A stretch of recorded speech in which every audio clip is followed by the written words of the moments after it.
sein de la société parce que ma vision, ma perception des choses, du réel, du monde sensible, est unique.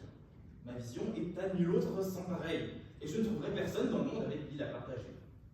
Les trucs que j'apprécie ou que j'apprécie pas d'ailleurs, les grilles de lecture que je mobilise, les petites expressions que j'affectionne, tout cela est le fruit d'un intense, complexe, unique processus de socialisation, de frottement avec un faisceau unique d'influences diverses qui forment un cocktail exotique. Mes parents que j'aime, mes amis que je préfère, mes influenceurs TikTok, mes profs du lycée, tous auront contribué à façonner la personne que je suis aujourd'hui. Mon cœur aussi est une unité en soi, à part entière, et nul autre que moi ne peut le comprendre. Oui, j'ai sans doute des connaissances, des amis, des proches, des intimes, qui pourront se poser là, près de moi et me dire « Oui, je suis là, je suis avec toi, je compatis. » Mais merde! Compatir, me dire « Je te soutiens, je suis avec toi. » Ou bien « Ok, je vais te chercher du Doliprane. » C'est bien tout ce que tu es capable de faire. Là, j'ai putain de mal au genou depuis tout à l'heure, et il n'y a personne pour comprendre cette souffrance, pour la partager avec moi. Moi, j'ai une souffrance propre, j'ai des attentes propres, des rêves propres, et il n'y aura personne d'autre pour les dire à ma place. C'est pourquoi depuis Ciao Cléron, Kant, l'histoire fait des pas de géants. C'est pourquoi, grâce aux lois sur la presse de 1881, je dispose d'une latitude immense pour clamer ma vision absolument unique des choses.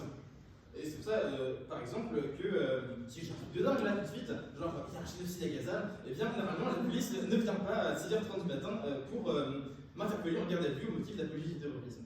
Et c'est pourquoi, grâce à la loi de 1901, je peux créer un syndicat et faire trembler le patronat. C'est pourquoi, grâce à Mitterrand, je peux créer une radio libre et faire trembler le RTF.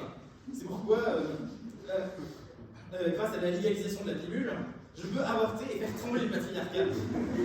Génial!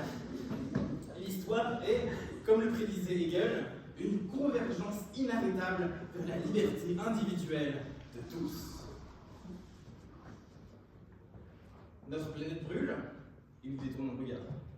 Nous détournons le regard, celui-là, là, vous voyez un peu comme dans Dr Falamour, qui ne veut pas s'empêcher de lever son bras là pour envoyer des petits cœurs à la foule.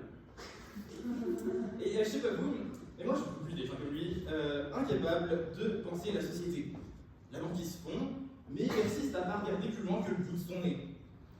Mec, tu crois que c'est en envoyant une fusée sur Mars qu'on va sauver les sources polaires? La natalité s'effondre, mais il persiste à n'avoir que des garçons. Et tu crois que le réarmement démographique, il va sortir de la piste de Jupiter peut-être? Et le problème des grands milliardaires, c'est qu'ils sont incapables de penser qu'il y aura des gens après eux, par-delà leur propre mort. Et c'est un peu le problème de l'individualisme en fait.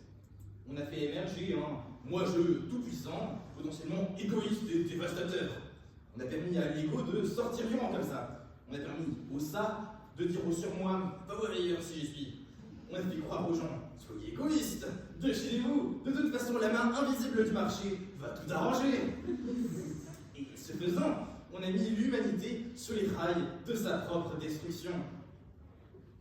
Moi, je suis mortel. Mes descendants le sont aussi. Les descendants de leurs descendants également.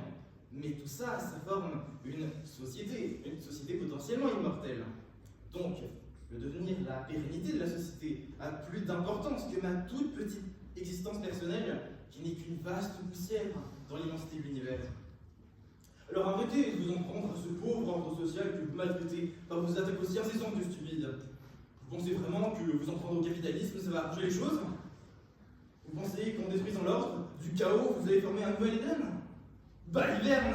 Vous croyez vraiment qu'avec la dépénalisation du cannabis, la consommation va pas augmenter? Tout rêveur! Vous pensez sérieusement qu'avec les fers de Taram, les enfants seront mieux protégés? N'importe quoi. Vous pensez réellement que si le Pax ou le mariage homosexuel sont adoptés, on n'ouvre pas la voie à la zoophilie, à la polygamie, à l'inceste et à la prostitution? Mais enfin, dans quel monde vivez-vous? Les jérémiettes de vos petites minorités opprimées là. Gna gna gna, j'en ai marre de souffrir. Gna gna gna, j'ai envie de pouvoir vivre une vie normale. Blablabla, j'ai pas choisi de naître comme ça. Vous pensez vraiment que vous avez voix au chapitre?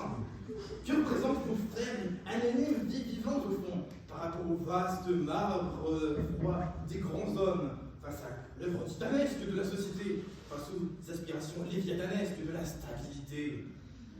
Oui, parce que, il ne faut pas l'oublier, mais en mai 68, le climat qui est révolutionnaire, les étudiants et les ouvriers, ils s'amusaient bien à bloquer les facs et les usines, à faire grève, alors c'était pavé sur les CRS. Mais pendant ce temps, les vrais gens qui font des vrais trucs, genre Papy Mamie ou les investisseurs, eh ben, ils ont grave flippé leur race. Hein.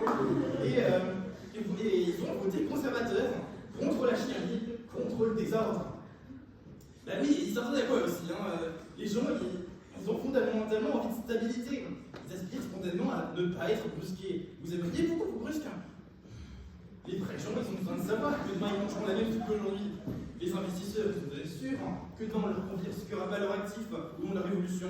Les travailleurs, pour travailler, ils ont besoin de savoir qu'en continuant à cotiser, ils pourront toucher leur retraite. Un jour, peut-être. Et c'est pour ça que les gens, ils ont besoin de la société, qu'ils ont besoin du capitalisme, même si les institutions sont imparfaites, même si les valeurs ne sont pas les vôtres, même si la répartition des produits et des croissances est injuste.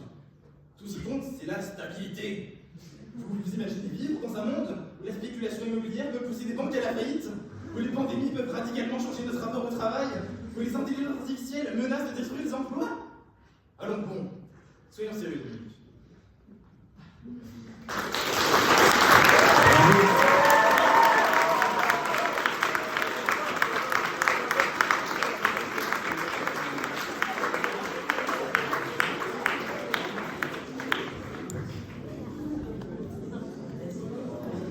Merci Louis, avec comme sujet l'individualisme. Et on accueille Priscilla avec comme sujet le vivre ensemble.